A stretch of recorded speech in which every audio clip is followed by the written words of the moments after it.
মানে ভাই এইটা না আমি লজ্জা পড়ে যাই বুঝছেন গুল্লু অবশ্যই টাকা টাকা হইলে তো রাইকে এমনি আসবে না না না এইটা কি এইটা বাস্তব কি হয় ব্ল্যাক মানের প্রত্যেকটা আর্টিস্টই হচ্ছে প্রাণ আসলে মানে যখন আমি ভিতরে যখন মানে সবাই একটু হাততালি দিচ্ছিল চিৎকার করছিল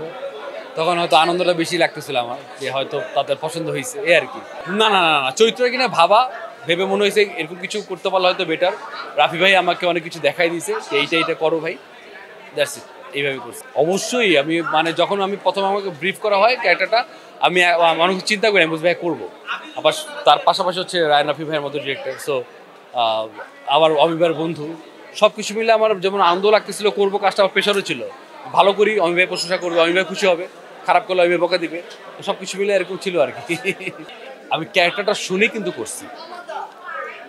রাফি ভাই ভেরি গুড বাট এখন আমার একটা ক্যারেক্টার ধরনের পছন্দ হইল না ক্যারেক্টারটা কোনোভাবে আমি করতে পারবো না আমি করবো জোর করে এটা হয় মানে আমি জানি না বাট আমি এইটা হয়তো আমি চেষ্টা করি যে পছন্দ না হইলে করবো না যদি মনে হয় যে আমার ওই গল্পের আমার কোনো আলাদা গল্প আছে অথবা আমার ওই চরিত্রটাকে আমি ফুটায় তুলতে পারবো তখন আমি কাজটা করবো আর অন্যভাবে আর কিছুই না আর কি যখন রাফি ভাইয়ের কথা বললো ক্যারেক্টারটাও মজা তো দুইটা যখন ব্যাটে বলে মিলছে তখনই 6টা হয়েছে না না না আমি হোটেল রিল্যাক্স করলাম তারপরে ওই ফিল্ম করলাম তো আমরা ওই যে ফিমেল 4 অবশ্যই টাকা টাকা হইলে তো রাইকে এমনি আসবে নতুন বছরে আমার যারা ভাই ব্রাদার দর্শক তো না সবাইকে নতুন বছর শুভেচ্ছা আপনারা ব্ল্যাক মানি দেখবেন আপনারা ফেব্রুয়ারিতে হাউস সুইট দেখবেন সো ইনশাল্লাহ আবার দেখা হবে আপনাদের সাথে মনে হয় ফেব্রুয়ারিতে আবার দেখা হবে রাইট আবার দেখা হবে সো